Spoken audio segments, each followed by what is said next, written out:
आम्ही एकच आहोत. कारण या भारतात बंधुभाव नित्य वसुदे देवरची असा दे, देवरची असा दे. म्हणून रामाचा भाऊ आमचा भाऊ एकच आहे. लक्ष्मण विभीषण लागे पायासी सत्वर करावे गमनाशी वेगी आणोनी औषधीसी सौमित्रासी उठवावे. राजाने विनंती केली. यानंतर प्राणापेक्षा आवडता असणारा जो शरणागत आहे विभीषणजी तेही समोर आले. हनुमंतरायाच्या समोर येऊन लोटांना घालून हनुमंतरायाला म्हणतात की लक्ष्मण वाचला पाहिजे, दिव्य औषधी आणा. वडील सकळ वानरास जो जामवंत बोले सुरसानोनिया द्रोणादेशी सुबंधू सेवाकवे. कसं आहे, प्रत्येक घरामध्ये वय परत्वे ज्येष्ठ माणसाचा मान असतोच, राखलाच पाहिजे. कारण वाढ हवी, महत्व वडिलांची. ही जर आमची रीत असेल, आमची परंपरा असेल, तर सर्व वानरामध्ये ज्येष्ठ असणारे जांबवंत जे आले आणि जांबवंतांनी सांगितलं हनुमंता बंधुरत्न उठलं पाहिजे, बस एवढं करा. अंगदैव राजा जो का बोलण्याती नेटका तोही विनवित से देखा कपिनायका अदने.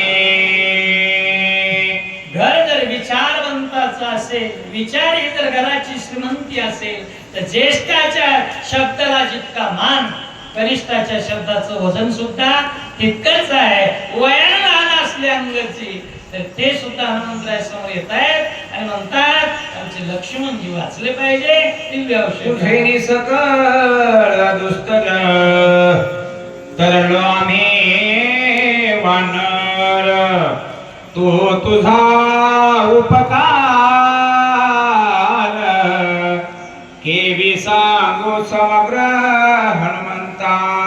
हनुमंतरायास तुमचे जे उपकार आहेत ना, काय उपकार सांगाल, काय द्यावे त्याशी पावे उत्तराय ठेवी तो पायी जीव थोडा. काय द्यावं म्हणजे उपकार फिटणारच नाही. हनुमंतराय भाऊसाहेब पुत्र तुमच्यामुळे तरुण गेलो. अति संकटी दुर्गमी तुवा वाचविलो आम्ही आम्हा सकळा तुझी स्वामी बहुवाचानी किती वो.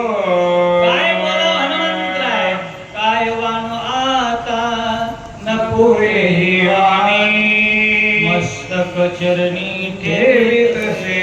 काय बोलो, तुमचं वर्णनच आमच्या वाणीने होऊ शकत नाही. अंगची चतुर असताना बोलता. आता सकळार्थाचे सार ऐके कपिंद्रासाचार प्राणत्यागिका सौमित्र सर्व संहार होई. त्यावेळेला सांगत अंगतरीची म्हणतायत हनुमंता किती बोलण्यापेक्षा सार बोलणं महत्वाचं आहे. किती उपदेश आहे, पण जनाबाई एकच म्हणल्या, एक नाम अवघे सार वरकड अवघे ते असार. तसं म्हणता फक्त लक्ष्मणजी वाचले पाहिजे आणि ते जर वाचले नाही तर काय काय परिणाम होतील ऐका. न देखता लक्ष्मण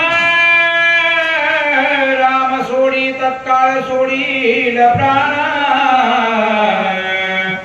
त्या सवेचे सुग्रीव जाना देल प्राण तत्वता.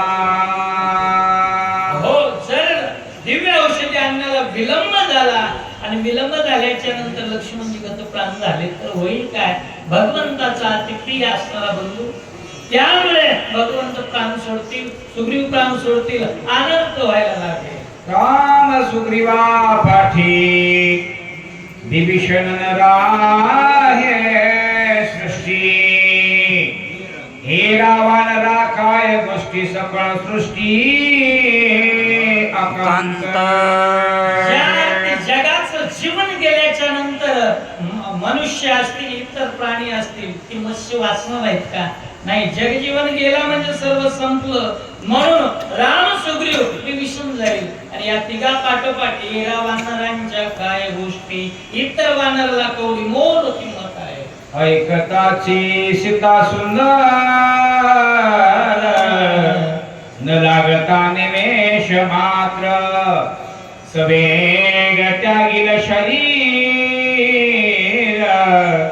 अनर्थ थोर होईन. आणि ही बातमी ज्या वेळेला अश्वमनामध्ये जाईल ना त्यावेळेस माझी सीता किती प्रभूच्या भेटीसाठी उत्सुक आहे. प्रत्येकाला विचारते सांगो त्रिजटे सखये ऐशी मात देईल कानेरी भेटी रघुनाथ. माझा स्वामी कधी मला भेटेल यासाठी माशासारखी तडपणारी सीता नाही. राम गेले शब्द ऐकल्याबरोबर जाग्यावर प्राण त्याग करील म्हणून एवढा अनर्थ लक्ष्मणामुळे होणार आहे. भरत शस्त्र गुण ऐकता प्राण सांडिते सर्वथा ऐकताची तिघी माथा प्राण तत्वता न राखीती. ही बातमी अशोकवनापुरती मर्यादित न राहता अयोध्येत पोहोचली तर काय होईल? अयोध्येची सगळं दुःखच होईल. वना जाता रघुनंदन गळते गायीचे लोचन अश्वगज करती रुदान दुःखे पाषाण उलताती. दगडांची ही अवस्था तर तिघी माता बरेच शत्रुघ्न सर्वच देह त्याग करतील. एवढा आनंद चुकवायचा असेल तर माझा लक्ष्मण वाचला. आकांत होईल अयोध्येशी आकांत सकळ लोकाशी आकांत देवदानवासी सकळ सृष्टीशी आकांत. लक्ष्मणजी गेल्या पाठोपाठ ही सगळी शंकराच लागणार आहे. आकांत होईल सकळ लोकांशी सगळ्या लोकांना त्या ठिकाणी आकांत होणार आहे. कारण सर्वांना सोडवणारा त्राण हरण करणारा भगवान परमात्मा आहे. देव सुद्धा त्याच्याच आशेवर आहे का नाही?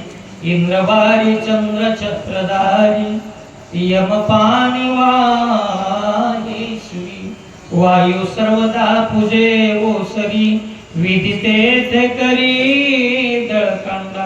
ह्या सगळ्या देवांना बंदीखान्यात ठेवलंय. मग त्याची सुटका करायची असेल तर राम जिवंत राहणं गरजेचं आहे आणि त्यासाठी लक्ष्मणजी असणं गरजेचं आहे. बांधवळी सोडील कोणा वधील कोण रावण देव कार्य न साधे पूर्ण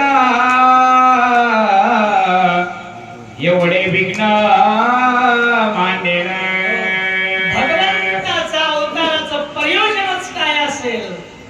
जब जब होया धर्म की हानी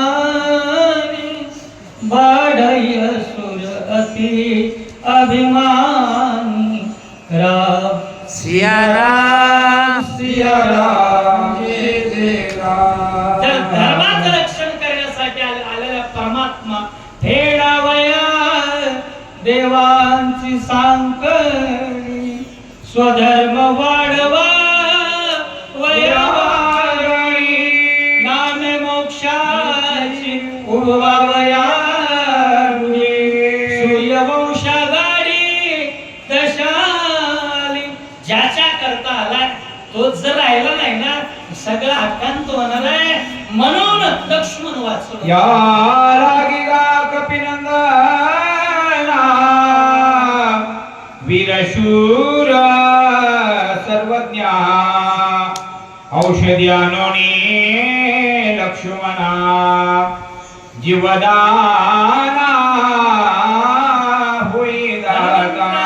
या लागिगा कपिनंदना कपीमध्ये श्रेष्ठ असणारे हनुमंतराय आणि शूर आणि धीर स्वामी कार्या सादर असं तुम्हाला वेगवेगळ्या प्रकारची विशेषण लावली तर म्हणताय म्हणून लक्ष्मणाला वाचवायचंय एवढं कार्य तुम्हीच करू शकता. इतके बोलता अंगद भीर सकळ वानराचा भार ऐकोनिया श्रीरामचंद्र काय उत्तर बोलत. त्या ठिकाणी सर्व वानरातील श्रेष्ठ असते ज्येष्ठ कनिष्ठ सर्वजण विनंती करू लागले. सर्वांचं ऐकलं. आतापर्यंत मौन धारण केलेला परमात्मा, कारण देव सहजासहजी कुणाला बोलत नाही. देव जरी बोलता दुर्मिळ वस्तू आहे. सहजासहजी देव कोणाशी बोलतच नाही. पण आता बंधूसाठी कैवल्य निदान असणार आता पेटून उठले हृदयात पंचानना ऐके हनुमंता सर्वज्ञा मात्र भिक्षेची भात्र भिक्षेची आदाना या लागी शरणा शरणदान तुझं आलो. इकडे साधू संत आम्हाला सांगतात की सगळ्या दुःखातून जर मुक्त व्हायचं असेल म्हणून या शरण जावे. देवाला तुम्ही शरण जा. शरण गेले की होईल काय? तो हा उतरील पार भव दुस्तर नदीचा. त्या देवाला शरण गेलं की पण इथं तो देव हनुमंताला म्हणू लागला शरण शरण जी हनुमंता. हनुमंताची शरणागती का? भात्र भिक्षा मला दान दिली पाहिजे. माझा भाऊ वाचला पाहिजे. लक्ष्मणाचे जीवदान हो तुझं भिक्षा मागवलं सर्वथा परांमुख न होणे बंधू जीवदान दे मज देई.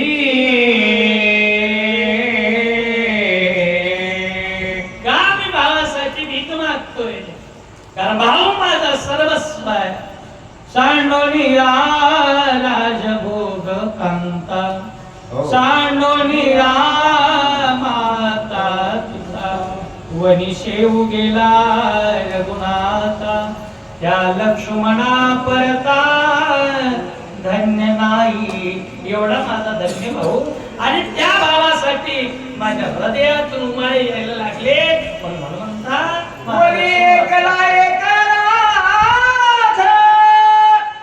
लक्ष्मण विनदान झालो येथ आहा जीवदाता कपिनाथ तुवा सनात करावे.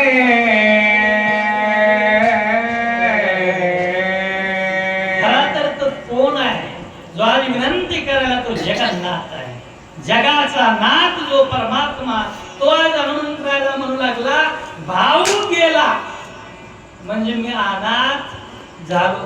आज तसं राहिलं नाही. भाऊ गावाला गेला की दुरा गोरला असं नातं तयार झालं महाराज. म्हणून या ठिकाणी भावाचं प्रेम जर शिकायचं असेल तर या रघुकुलातून रामायणातून शिकायला वाचडिया लक्ष्मण आम्ही बंधू चौघे जण पाचवा हनुमंता पण निश्चयदान भात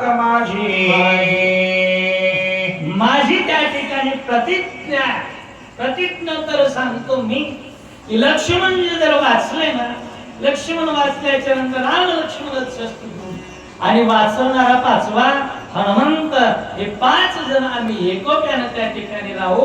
भगवान मिळता एके ठाई रणी युद्धाचा पळकरी रावणाचे भय नाही गाई ठाई मेला. 5 आम्ही एकत्रित आलो आणि एकत्रित आल्याच्या नंतर 5चं सामर्थ्य रामासारखा आत्मा राम जगाचा सुख विश्राम असणारा परमात्मा लक्ष आणि मन एकत्रित ज्याचा आहे.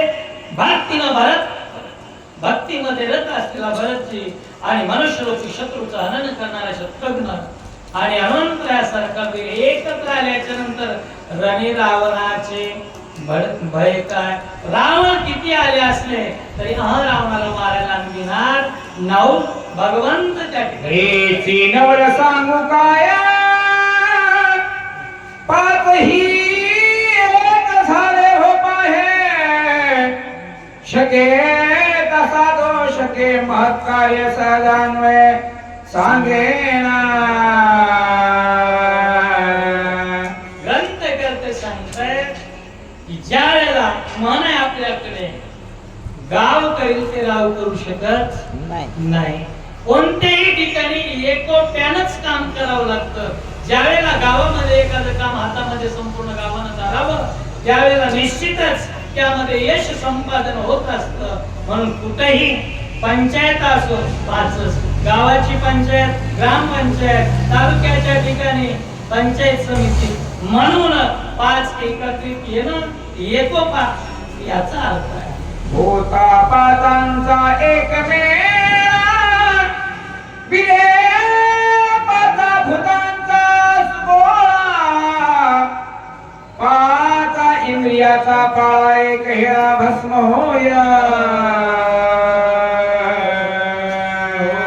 पंच पा शरीराच्या ठिकाणी प्राण तरी पाचच, विषय सुद्धा पाचच, महाभूत सुद्धा पाचच. हे सर्व ज्या वेळेला एकत्रित येतात त्यावेळेला महत् कार्य त्या ठिकाणी साधून येत असतं. म्हणून सर्वांनी एकत्रित येणं शिकवण्याचं काम जर कोण करतंय राम आहे. हे पाचा विषयाची विषय स्थिती एके निमेषार्धे भस्म होती विषय शोभेची शक्ती. हे पाच ही मिळते एकत्र पंच विषय जे आहेत शब्द रूप रस गंध आणि स्पर्श, या पंच विषय एकत्रित आल्याच्या नंतर फक्त पंच ज्ञानेंद्रियाचा आणि पंच विषयाचा ज्यावेळेला आपण संबंध लावतो प्रत्येक विषयाचा, आणि फक्त एकच करायचं की प्रत्येक विषय तो राममय झाला पाहिजे. रचनेचा विषय आहे, रचनेचा विषय ज्यावेळेला आम्ही राम करू त्यावेळेला काय होईल. रचनेचा विषय राम झाला म्हणजे आन रस रुचती केवी. दुसरा रसच आम्हाला आवडणार नाही. श्रीराम जय राम जय जय राम श्रीराम जय राम जय जय राम. डोळ्यांना ज्यावेळेला आम्ही त्या राम रूपाच्या विषयाचं वलन लावू त्यावेळेला काय वाटेल आम्हाला. रूपी जडले लोचन, बस त्या रूपाजवळ जर एकदा लोचन आमचे जडले ना पायी विसावले मन.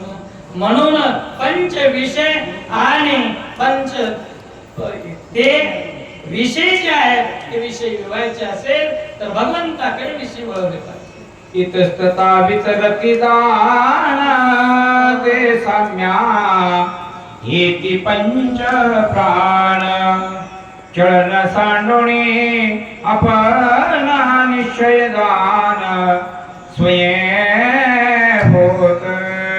पंचप्राण आहे. पंचप्राणाचं कार्य वेगवेगळ्या प्रकारचं आहे. वेगवेगळ्या ठिकाणी राहून वेगवेगळं कार्य करत असताना इतस्तता वेगवेगळ्या ठिकाणी दिसत आहे. पण त्यांनाही ज्या वेळेला एकत्रित केल्याच्या नंतर शरीरामध्ये सर्व चलनवलन व्यवस्थित चालतं. म्हणून सर्व या शरीरावर ज्यांचं कमांड आहे असे पंचप्राण सुद्धा एका एके वर्ण्याचं भास होय पाचांची एक मूस अहंकार चित्त बुद्धी मानस सहज समरस स्वयं होती